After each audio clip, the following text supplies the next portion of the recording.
Kalimatnya masih umum banget ya, masih butuh diperincikan lagi atau didefinisikan lagi. Nah, kalau kita lihat yang D, perlunya pendidikan karakter di sekolah-sekolah, itu juga kalimatnya masih penjelas. Dan yang E, penanaman karakter melalui pendidikan di sekolah, itu kalimatnya juga masih penjelas. Oke, jawabannya adalah yang C. Oke adik-adik, jadi gampang ya untuk nomor 3. Jadi kita kalau disuruh mencari masalah utama, caranya adalah kalian lihat kalimat utama.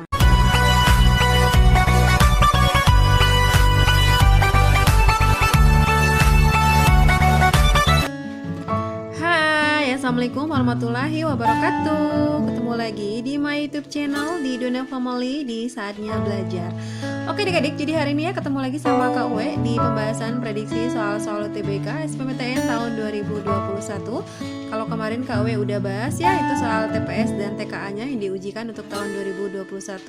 Jadi hari ini Kak Uwe akan membahas soal TPS yang lebih spesifik, yaitu hanya membahas pemahaman bacaan dan menulis.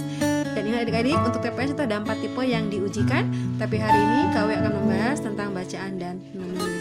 Dan ini soal gampang banget ya kalau kalian ingin membaca, dan jawabannya semuanya itu ada di teks.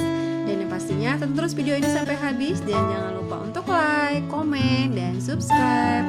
Dan KW ada 5 soal, ntar kita bahas satu-satu beserta pembahasannya.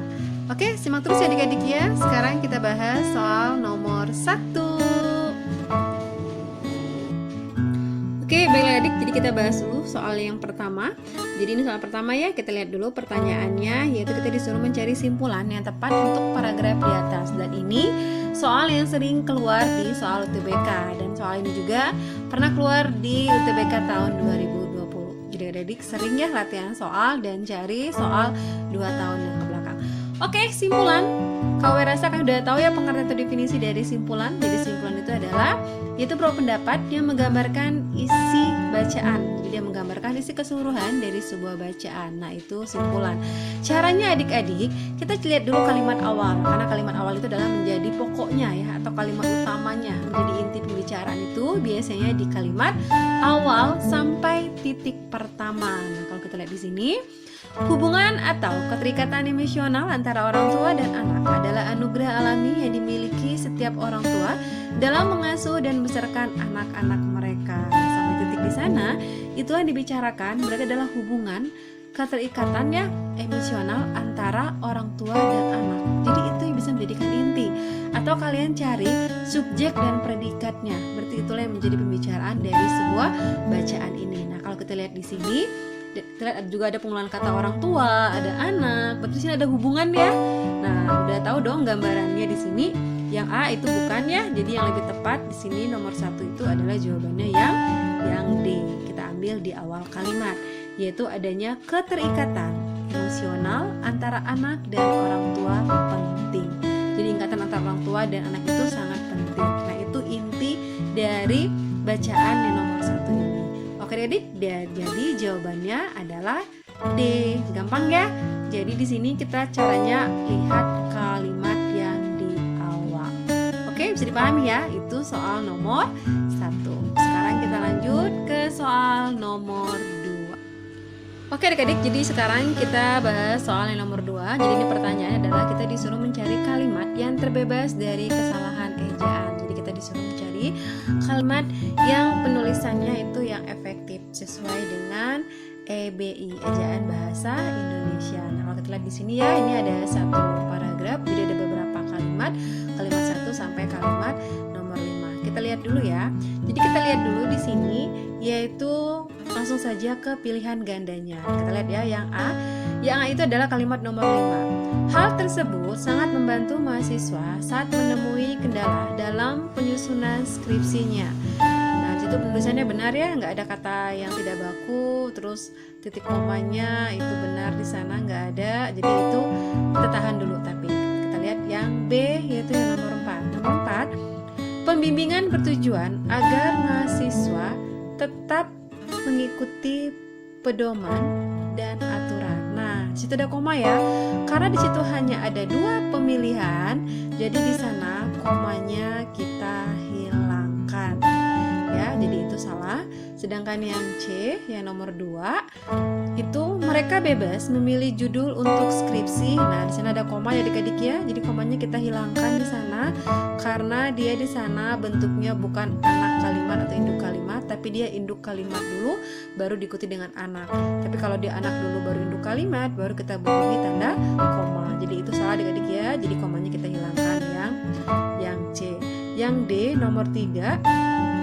Namun, harusnya koma di sana. Namun, umumnya mahasiswa akan dibimbing oleh 2 orang dosen. Nah, di situ komanya setelah umumnya. Jadi itu salah. Harusnya namun koma. Jadi komanya itu yang penempatannya salah nomor 3.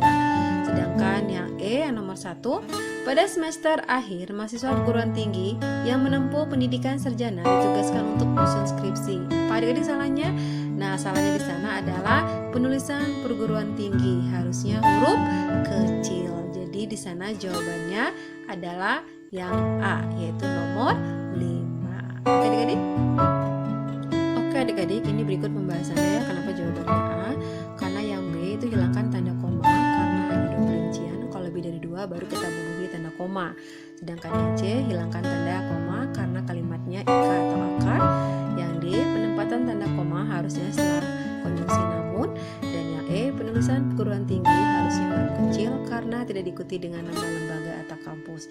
Jadi nomor 2 jawabannya A. Oke adik-adik, sekarang kita lanjut ke soal nomor 3. Oke, untuk soal nomor 3, di sini kita pertanyaannya disuruh mencari masalah utama paragraf di atas adalah. Nah, ini masalah utama adik-adik ya. Nggak jauh dari yang namanya kita mencari kayak kalimat utama, gagasan pokok atau simpulan. Jadi dia ditemukan di awal. Tapi juga cara yang lain kita cari yaitu kata yang sering muncul. Nah, kalau kita lihat di sini ya, kalau adik-adik baca paragraf ini, kata yang sering muncul itu ada kata pembentukan atau membentuk, ada kata model dan karakter. Kita lihat sesuaikan dengan pilihan gandanya.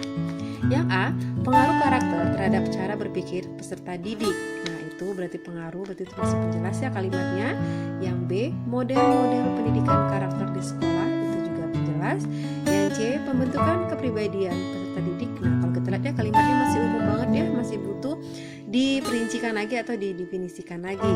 Nah, kalau kita lihat yang D, perlunya pendidikan karakter di sekolah-sekolah, itu juga kalimatnya masih penjelas. Dan yang E, penanaman karakter melalui pendidikan di sekolah, itu kalimatnya juga masih penjelas. Oke, jawabannya adalah yang C.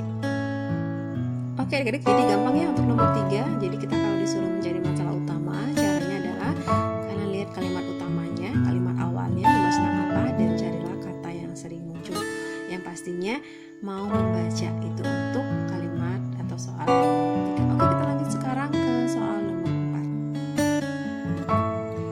Oke adik-adik, jadi kita sekarang ke soal nomor 4. Di sini pertanyaannya adalah kita disuruh mencari kata sambung atau konjungsi yang salah. Kita langsung aja ke pendanya ya. Yang A, jika pada kalimat nomor 5. Nah, itu oleh karena itu, jika sesuai jalan cerita, narasumber yang baru ditemui saat itu juga tak seharusnya menggunakan clip on. Nah, jadi di sana itu benar ya jika ya. Sedangkan yang B, atau itu misalkan pilihan nomor 1, masyarakat sudah mengetahui bahwa program reality show dituding. Yang C, bahwa pada kalimat nomor 1, masyarakat sudah mengetahui bahwa program reality show. Nah, itu juga benar karena itu menyatakan perluasan. Sedangkan yang D, oleh karena itu pada kalimat nomor 5, oleh karena itu jika sesuai jalan cerita narasumber, nah itu kayak nggak nyambung ya. Jadi di sini kan harusnya kan clip on yang dipakai salah satu narasumber jatuh. Jika sesuai jalan cerita narasumber yang baru ditemui saat itu juga tak seharusnya menggunakan clip on. Jadi di sana menyatakan pertentangan ya, bukan sebab akibat. Jadi oleh karena itunya kita hilangkan. Sedangkan yang E, karena pada kalimat nomor 3, beberapa waktu lalu warganet membicarakan salah satu program reality show karena sempat terjadi keteledoran. Nah, itu benar ya, karena menyatakan penanda sebab. Ya adik-adik, jadi jawabannya adalah yang D. Jadi oleh karena itu kita hilangkan konjungsinya karena di sana dia bukan menyatakan sebab akibat, tapi dia menyatakan yaitu menunjukkan pertentangan di sana. Oke, jadi nomor 4 jawabannya D. Gampang ya. Kita lanjut sekarang ke soal nomor 5. Oke Oke adik-adik, jadi kita ke soal yang terakhir. Ini soal nomor 5 ya. Dan ini juga gampang banget, tapi memang sih dia wacananya paling panjang. Tapi kita langsung aja ke pertanyaannya. Di sini pertanyaannya adalah penulisan kata yang tidak baku mengikuti kaidah ejaan terdapat pada kalimat. Nah, ini berarti berhubungan dengan kata baku dan tidak baku. Itu salah satu kalimat efektif itu. Cirinya adalah harus menggunakan kata baku. Nah, kita disuruh mencari kata yang tidak baku. Kita lihat ya. Yang A yaitu nomor 2 itu merupakan upaya Bawaslu melakukan pemetaan dan deteksi dini terhadap berbagai potensi penyelenggaraan dan kerawanan dari 2018. Di situ nggak ada ya, itu benar kalimatnya atau katanya. 9 itu juga nggak ada ya, kesalahan. Oke, nomor 9 itu nggak ada adik-adik. Terus kita lihat lagi yang C itu adalah nomor 4. 3 aspek utama itu merupakan alat ukur penyelenggaraan pemilu yang demokratis, berkualitas, dan bermartabat. Nah itu juga benar, nggak ada kesalahan adik-adik ya katanya. Yang D itu kalimat nomor 5. Dimensi kontestasi mencakup subjek peserta pemilu, meliputi partai politik dan kandidat. Nah sekarang Kak W tanya, subjek atau subjeknya itu adalah dia pakai J, jadi subjek bukan subjek adik-adik ya. Dan ini adaptasi namanya, jadi dari bahasa Inggris kita ubah ke dalam bahasa Indonesia.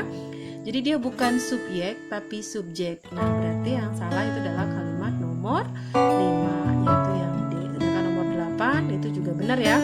Dimensi ketiga adalah penyelenggaraan terkait ya, terkait dengan integritas dan profesionalitas penyelenggara dalam menjamin pemilu berjalan jujur, adil dan demokratis. Nah itu gak ada yang salah. Berarti yang salahnya adalah kalimat nomor 5. Iya, berarti jawabannya yang D. Nah berikut Kak W akan kasih ya contoh kata baku dan tidak baku. Tapi ini sedikit saja ya, karena emang kalian harus sering-sering baca KBBI. Oke, berikut Kak W kasih contoh kata baku dan tidak baku. Oke adik-adik, jadi berikut ini adalah contoh kata baku dan tidak baku ya. Yang pertama itu kata bakunya antre, sedangkan kata tidak bakunya adalah antri. Terus ekstrem itu kata bakunya, tidak bakunya adalah ekstrim. Kualitas kata baku, tidak bakunya adalah kualitas pakai W, dan bakunya bernafas pakai P, jadi yang tidak baku adalah nafas. Nah ini sering kita ucapkan dalam kehidupan sehari-hari ya, ternyata salah. Dan terakhir ada standarisasi, ini diambil dari bahasa asing ya, menyerap dan menjadi standarisasi, itu yang tidak bakunya. Jadi yang bakunya itu adalah standarisasi, yaitu dari kata standardization, dan ini diserap dari bahasa asing. Oke adik, jadi itu ya contoh kata baku dan tidak baku, dan masih banyak banget. Makanya untuk kalian ya sering-sering baca KBBI, dan ini juga sering keluar banget di soal UTBK ya. Oke adik-adik ya, jadi ini untuk 5 soal ya, untuk prediksi soal UTBK yang pastinya sering-sering belajar soal ya, dan sering-sering latihan soal atau tryout. Oke, jadi ini 5 soal yang kita bahas untuk UTBK. Oke adik-adik, jadi sampai sini dulu ya pembahasan soal UTBK kita hari ini. Yang pastinya kalian banyak-banyak sering latihan soalnya, diibaratkan perang. Kalau mau menang ya harus banyak latihan. Nah begitu juga belajar ya, sering-sering latihan soal dan baca lagi soal-soalnya. Dan Kak W doakan semoga kalian sukses dan semoga diterima di PTN yang kalian cita-citakan ya. Yang pastinya tetap semangat dan mengulang kembali yaitu soal-soal yang tahun yang lalu. Oke, sampai sini dulu ya pembahasan Kak W hari ini. Yang pastinya jangan lupa untuk like, komen, dan subscribe, dan juga share. Kak W akhiri, wassalamualaikum warahmatullahi wabarakatuh.